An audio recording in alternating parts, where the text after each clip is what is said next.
Hello दोस्तों, नमस्कार। बहुत बहुत स्वागत है आप सभी का द मोम क्लासेस में। और दोस्तों, ये जो सीरीज़ हम अध्ययन कर रहे हैं, हम 21 प्रश्नों पर डिस्कस कर रहे हैं। अब तक के वीडियो में हमने 750 प्रश्नों पर बातचीत की है और वो काफ़ी इम्पोर्टेंट क्वेश्चन थे। इसी के साथ दोस्तों, आज के इस वीडियो में हम 50 प्रश्नों पर डिस्कस करेंगे जो कि एग्ज़ाम की दृष्टि से काफ़ी इम्पोर्टेंट होंगे।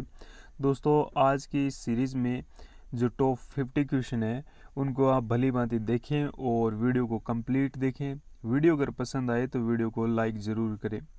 सबसे पहला क्वेश्चन रखा गया है, राजस्थान में कृषि के लिए सर्वाधिक उपयुक्त मिट्टी कौन सी है।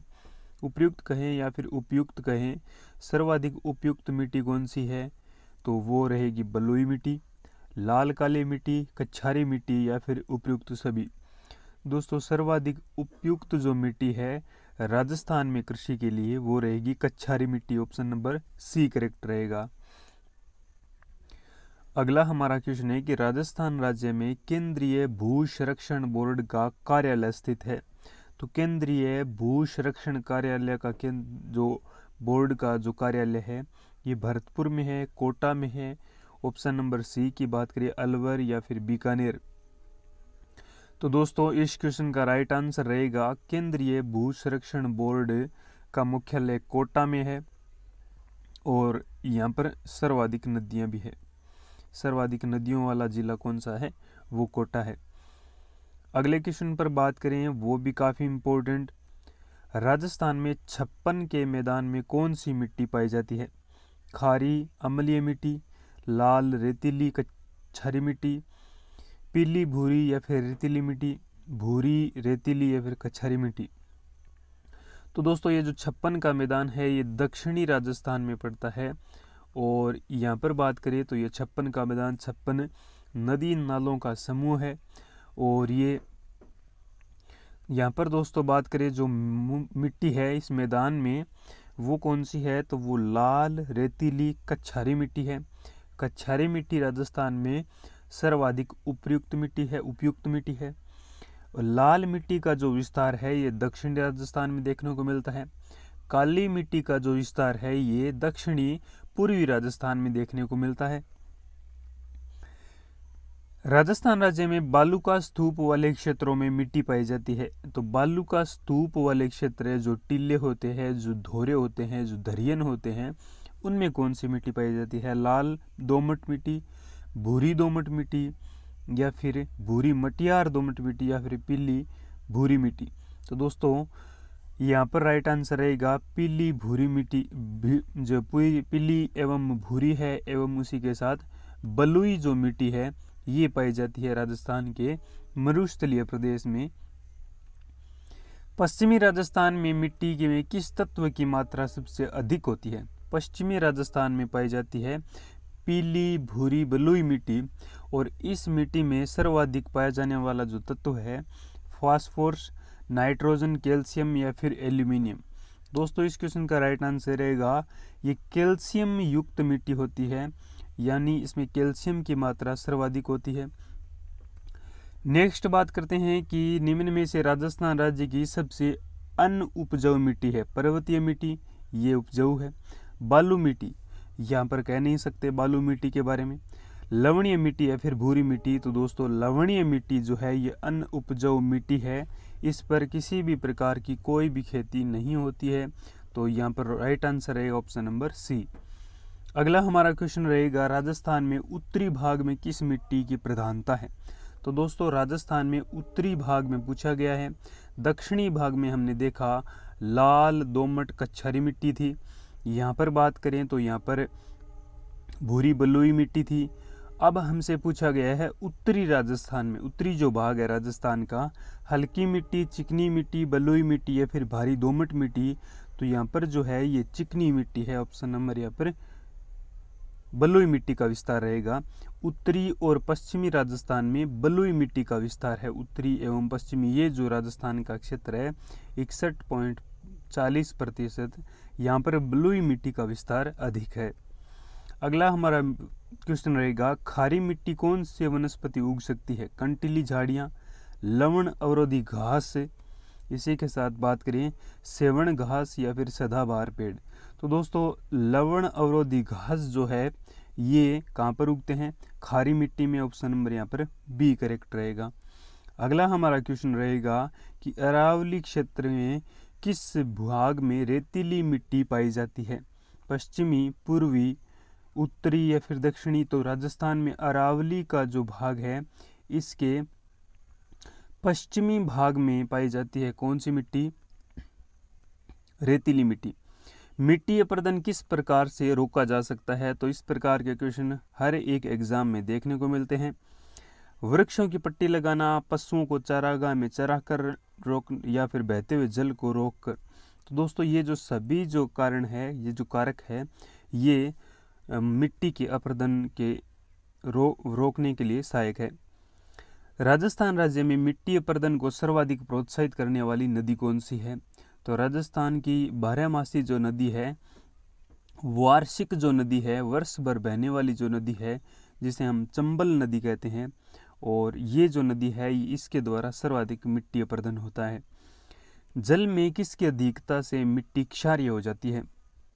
तो मिट्टी का क्षारीय होना, यानी जो पीएच मान है मिट्टी का ये 7 से अधिक होना। तो जब पीएच मान 7 से अधिक होता है तब वो मिट्टी क्षारीय हो जाती है। कैल्शियम क्लोराइड, मैग्नीशियम क्लोराइड, गंधक अम्ल या फिर सोडियम कार्बोनेट? तो दोस्तों सोडियम कार्बोनेट जो है इसके अधिकता होने से मिट्टी जो है ये क्षारीय हो जाती है, और ये मिट्टी में क्षारीयपन का प्रमुख कारण है। अगला हमारा क्वेश्चन रहेगा, राजस्थान में बेकार भूमि का सर्वाधिक क्षेत्र किस जिले में है? बेकार या फिर सर्वाधिक अनुपयुक्त भूमि? अनुपयुक्त भूमि कौन से जिले में है? बाड़मेर, पाली, जैसलमेर या फिर नागौर? तो दोस्तों इस क्वेश्चन का राइट आंसर हम भली भांति जानते हैं, जैसलमेर का जो भूभाग है इस पर किसी भी प्रकार की कोई खेती नहीं होती है। वार्षिक जो वर्षा है ये 20% से नहीं अपितु 10% से ही कम होती है, कुछ क्षेत्रों में 20% के आसपास होती है। निम्न में से हाड़ौती के पठार की मिट्टी है, हाड़ौती का जो पठार है वहाँ पर कौन सी मिट्टी पाई जाती है? भूरी मिट्टी, लाल पीली मिट्टी, मध्यम काली या फिर कच्छारी मिट्टी? तो दोस्तों मध्यम काली मिट्टी पाई जाती है हाड़ौती के पठार में, और हाड़ौती का जो पठार है ये हम जानते हैं कोटा, बूंदी, बारा का जो क्षेत्र है। निम्न में से सेम की समस्या से क्या तात्पर्य है? सेम की समस्या सर्वाधिक राजस्थान में है हनुमानगढ़ में, और रासायनिक उर्वरकों का अधिक होना, वालरा कृषि का अधिक होना, जल मग्नता अधिक होना। तो जल का अधिक होना ये सेम की समस्या का प्रमुख कारण है। जूमिंग कृषि से क्या तात्पर्य है? सिंचित खेती करना, आदिवासियों द्वारा स्थान बदलकर खेती करना। तो दोस्तों यहाँ पर राइट आंसर यही रहेगा कि जूमिंग जो कृषि है ये आदिवासियों द्वारा स्थान बदलकर खेती करना ही जूमिंग कृषि कहलाती है। अगला हमारा क्वेश्चन रहेगा, नमी को रोकने में सर्वाधिक प्रभावशाली मिट्टी है? काली मिट्टी, कोप मिट्टी, लाल पीली मिट्टी, भूरी बलुई मिट्टी? तो दोस्तों सबसे प्रमुख जो है नमी को रोकने के लिए तो वो रहेगी काली मिट्टी। काली मिट्टी में पानी की जो नमी है ये सर्वाधिक समय तक बनी रहती है, और यहाँ पर राइट आंसर रहेगा ए नंबर ऑप्शन। अगला हमारा क्वेश्चन रहेगा, निम्न में से मिट्टी का लाल दिखाई देना कारण है? चूने का अंश अधिक होना, लवण की मात्रा अधिक होना, ये कारण नहीं हो सकता। अगला हमारा क्वेश्चन है, जिंक की मात्रा अधिक होना, लोहे का कणों का मिश्रण होना। दोस्तों मिट्टी का जो लाल रंग होता है इसका प्रमुख कारण होता है लोहे के जो कण हैं इनका मिश्रण होना, यानी ये मिट्टी में मिश्रित होते हैं। इसी के साथ बात करें, अगला हमारा क्वेश्चन रहेगा, कौन सी मिट्टी कपास की मिट्टी कहलाती है? और हाड़ौती के क्षेत्र में मध्यम काली मिट्टी पाई जाती है। और बात करें कपास की जो मिट्टी है, भूरी कच्छारी मिट्टी, काली मिट्टी या फिर पर्वतीय मिट्टी? तो काली मिट्टी जो होती है यहाँ पर कपास सर्वोत्तम या फिर सर्व उपयुक्त होता है। निम्न में से राजस्थान में ऊसर भूमि किसे कहते हैं? ऊसर भूमि से तात्पर्य क्या रहेगा? खारी व लवणीय भूमि, कोप मिट्टी, पर्वतीय प्रदेश में स्थित भूमि या फिर दलदलीय भूमि? तो ऊसर जो मिट्टी होती है ये जो मिट्टी रहेगी ये खारी एवं लवणीय भूमि को कहा जाता है। अगला हमारा क्वेश्चन रहेगा, मिट्टी के निर्माण में सबसे अधिक महत्वपूर्ण कार्य क्या है? तो दोस्तों मिट्टी के निर्माण में पूछा गया है कि मिट्टी जब बनती है प्रमुख रूप से तो उसमें सर्व उपयुक्त कारण क्या रहता है? जैविक पदार्थ, स्थलाकृति, स्थानीय जलवायु, आधारी चट्टानें। तो दोस्तों सबसे उपयुक्त जो रहती है वो स्थानीय जलवायु रहती है। जलवायु के आधार पर मिट्टी में सबसे महत्वपूर्ण कारक जलवायु है। जलवायु के आधार पर मिट्टी का निर्माण होता है। अगले क्वेश्चन पर बात करें कि राजस्थान राज्य में चंबल व माही बेसिन में पाए जाने वाली मिट्टी है। तो चंबल का जो क्षेत्र है इसे चंबल बेसिन कहा जाता है। माही नदी का जो क्षेत्र है इसे माही बेसिन कहा जाता है। और माही बेसिन दक्षिणी राजस्थान में है, चंबल बेसिन दक्षिणी पूर्वी राजस्थान में है। भारी बलुई मिट्टी, कोप मिट्टी, काली मिट्टी, भारी दोमट मिट्टी, भूरी दोमट मिट्टी। तो दोस्तों चंबल एवं माही का जो बेसिन क्षेत्र है यहाँ पर काली मिट्टी पाई जाती है। ऑप्शन नंबर यहाँ पर सी करेक्ट रहेगा। अगला हमारा क्वेश्चन है कि क्षारीय भूमि का पीएच कितना होना चाहिए? तो क्षारीय भूमि का जो पीएच है ये 7 से अधिक होता है और 14 के बीच होता है। तो क्षारीय भूमि का पीएच होना चाहिए, ये हमसे क्वेश्चन पूछा गया है। 7.2 की बात करें तो ये मध्यम या फिर निम्न क्षारीय होगी, लेकिन क्षारीय भूमि का पीएच मान जो है ये 8.5 यहाँ पर सबसे बड़ा ऑप्शन दे रखा है, तो 8.5 ये रहेगा। बाकी दो ऑप्शन है 4.9 है, 5.1 है, ये अम्लीय भूमि के पीएच मान है, क्योंकि अम्लीय जो भूमि होती है इनका क्षारीय मान 7 से कम होता है। अगला हमारा क्वेश्चन रहेगा राजस्थान राज्य में कपास की फसल के लिए कौन सी मिट्टी उपयुक्त है? तो अभी हमने बात की कपास की मिट्टी काली मिट्टी होती है, बी नंबर ऑप्शन करेक्ट रहेगा। नेक्स्ट बात करें दोस्तों, पीली मिट्टी में क्षेत्र में कौन सी फसल सबसे अधिक बोई जाती है? मूंगफली, चावल, गेहूं या फिर कपास? तो दोस्तों पीली मिट्टी में सर्वाधिक मूंगफली बोई जाती है और राजस्थान का राजकोट कहा जाता है। बीकानेर के लूणकरणसर तहसील को राजस्थान के राजकोट की संज्ञा दी गई है। इसे राजस्थान का राजकोट क्यों कहा जाता है? क्योंकि गुजरात में सर्वाधिक मूंगफली का उत्पादन होता है और मूंगफली का उत्पादन क्षेत्र जो है ये गुजरात का राजकोट क्षेत्र है, इसीलिए राजस्थान का राजकोट कहा जाता है लूणकरणसर को। राजस्थान राज्य में अरावली पर्वत श्रृंखला के दोनों तरफ कौन सी मिट्टी पाई जाती है? काली मिट्टी, क्षारीय मिट्टी, धूसर मरुस्थलीय मिट्टी या फिर दोमट मिट्टी? तो दोस्तों अरावली का जो क्षेत्र है इसके चारों तरफ जो पाई जाने वाली जो मिट्टी है ये धूसर मरुस्थलीय मिट्टी है। ऑप्शन नंबर सी करेक्ट रहेगा। अगला क्वेश्चन है कि राजस्थान में मिट्टी को उड़ाने में रोकने का मरुस्थलीय क्षेत्र में सर्वोत्तम उपाय है। तो मरुस्थलीय क्षेत्र में सबसे उत्तम उपाय क्या है जिससे मरुस्थल के विस्तार को रोका जा सके? खेती की मेड़बंदी करना, वृक्षों की पट्टी लगाना, चारागाहों का विकास करना, फसलों को बदल बदल कर बोना। तो सर्वोत्तम जो उपाय है ये वृक्षों की पट्टी लगाना, क्योंकि एक तो इससे मिट्टी उड़ने की समस्या से समाधान मिलता है, दूसरा जितनी ज़्यादा वृक्ष होंगे उस क्षेत्र में ज़्यादा बारिश होगी, वर्षा होगी, तो वर्षा से भी मिट्टी के अपरदन को रोका जा सकता है। राज्य में कौन सी मिट्टी में सर्वाधिक नाइट्रोजन की मात्रा पाई जाती है? काली मिट्टी में, लाल पीली मिट्टी में, कोप मिट्टी में या फिर बलुई मिट्टी में? दोस्तों यहाँ पर बात करें कि सर्वाधिक जो नाइट्रोजन होता है ये काली मिट्टी में पाया जाता है। काली मिट्टी किसी मिट्टी को कहा जाता है, इसे कपास मिट्टी भी कहा जाता है और इसमें सर्वाधिक नाइट्रोजन पाया जाता है। राजस्थान राज्य में केंद्रीय शुष्क क्षेत्र अनुसंधान केंद्र स्थित है। केंद्रीय शुष्क क्षेत्र अनुसंधान ये जो स्थित है दोस्तों इसे जोधपुर में स्थित है। नेक्स्ट बात करें अगले क्वेश्चन पर, राजस्थान राज्य में बीहड़ भूमि का सर्वाधिक विस्तार है। धौलपुर, जयपुर या फिर सवाई माधोपुर, नागौर? सवाई माधोपुर में बीहड़ क्षेत्र सर्वाधिक है। अगला क्वेश्चन पर बात करें कि निम्न में से राजस्थान राज्य में पश्चिमी भाग में तापमान की अतिशयता का प्रमुख कारण है? सूर्य ताप की अधिक मात्रा, समुद्र तट से दूरी, धरातल का स्वभाव या फिर वायु की दिशा? तो दोस्तों धरातल का जो स्वभाव है ये सबसे प्रमुख कारण है किसका? तापमान का, क्योंकि इस धरातल पर वृक्षों की कमी है और वृक्ष जहाँ कम होंगे तापमान वहाँ पर सर्वाधिक रहेगा।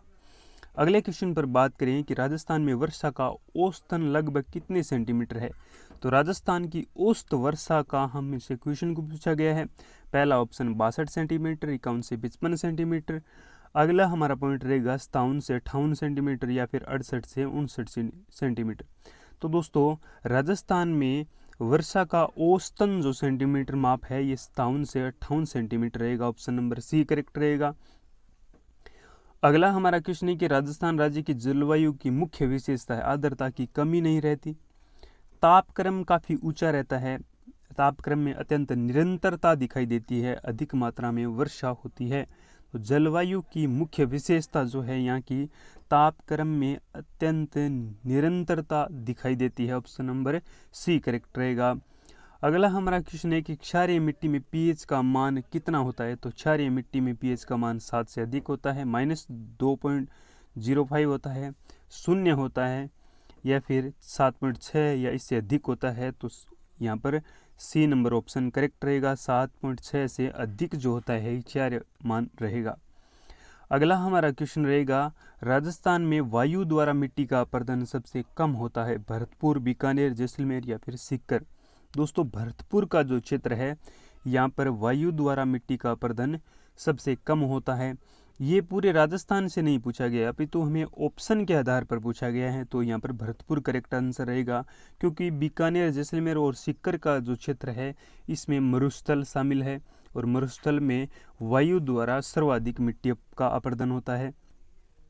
मृदा की उर्वरक क्षमता को बनाए रखने के लिए कौन सी खाद्य प्रयुक्त की जाती है। खली खाद, अमोनियम सल्फेट या फिर बात करें यूरिया या फिर गोबर की हरी खाद।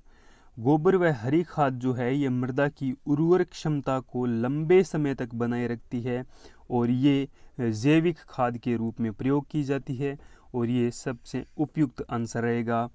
अगला क्वेश्चन है कि ऊसर भूमि किसे कहा जाता है। तो खारी एवं लवणीय भूमि को ऊसर भूमि कहा जाता है। ऑप्शन नंबर ए करेक्ट रहेगा। अगले क्वेश्चन पर बात करें कि भारतीय कृषि विभाग ने राजस्थान में मिट्टियों का वर्गीकरण किस आधार पर किया है। तो भारतीय कृषि विभाग द्वारा मिट्टियों का वर्गीकरण किस आधार पर किया, ये हमारा क्वेश्चन रहेगा। मिट्टी की अवस्थिति के आधार पर, मिट्टी की उर्वरता के आधार पर। थर्ड नंबर ऑप्शन दे रखा है मिट्टी के पीएच मान के आधार पर या फिर मिट्टी के गुणों के आधार पर। तो दोस्तों भारतीय कृषि विभाग के द्वारा ये जो मुख्य आधार रखा गया है ये मिट्टी की उर्वरता के आधार पर इनका वर्गीकरण किया गया है। ऑप्शन नंबर बी करेक्ट रहेगा। अगला हमारा क्वेश्चन रहेगा कि राजस्थान में कृषक के लिए सर्वाधिक लाभकारी मिट्टी है गाद मिट्टी, बलुई मिट्टी, मटियार मिट्टी या फिर बलुई मिट्टी, दोमट मिट्टी। तो दोस्तों कृषि के लिए सर्व उपयुक्त जो मिट्टी है ये बलुई दोमट मिट्टी। ऑप्शन नंबर डी करेक्ट रहेगा। मिट्टी की उर्वरता एवं उत्पादकता को प्रभावित करने वाला मुख्य कारक है। तो उत्पादकता एवं उर्वरता को प्रभावित करने वाला मुख्य कारक है मिट्टी निर्माण की अवधि, जैविक तत्व, मिट्टी का गठन, अजैविक तत्व है। तो दोस्तों इस क्वेश्चन का राइट आंसर रहेगा जैविक जो तत्व है ये मिट्टी की उर्वरता एवं उत्पादकता का प्रमुख आधार है। अगला हमारा क्वेश्चन रहेगा कि राजस्थान में किस जिले में वार्षिक वर्षा में विषमता का प्रतिशत सर्वाधिक होता है। बांसवाड़ा, जैसलमेर, बाड़मेर या फिर जयपुर। तो जिले में वार्षिक वर्षा का जो विषमता है इसका सर्वाधिक प्रतिशत जो होता है ये जैसलमेर में रहता है। अगला हमारा क्वेश्चन है कि राजस्थान में सर्वाधिक वर्षा होती है। तो सर्वाधिक वर्षा कहाँ होती है, किससे होती है। भूमध्य सागर जो चक्रवात है, बंगाल की खाड़ी के मानसून से, अरब सागर के मानसून से या फिर अरब सागरीय चक्रवातों से। तो राजस्थान में सर्वाधिक जो मानसून है ये बंगाल की खाड़ी के मानसून से होता है। ऑप्शन नंबर बी करेक्ट रहेगा। निम्न में से राजस्थान में मानसून की प्रत्यावर्तन का समय है नवंबर से दिसंबर, अक्टूबर से मध्य नवंबर, इनमें से कोई नहीं, या फिर जून जुलाई। तो मानसून का जो प्रत्यावर्तन है इसका समय रहेगा अक्टूबर से मध्य नवंबर के बीच। ऑप्शन नंबर बी करेक्ट रहेगा। अगला हमारा क्वेश्चन है कि राजस्थान के किस क्षेत्र में दैनिक तापांतर सर्वाधिक रहता है। तो क्षेत्र पूछा गया है दैनिक तापांतर सर्वाधिक, ये पश्चिमी क्षेत्र में रहता है। ऑप्शन में यहाँ पर बी सी करेक्ट रहेगा।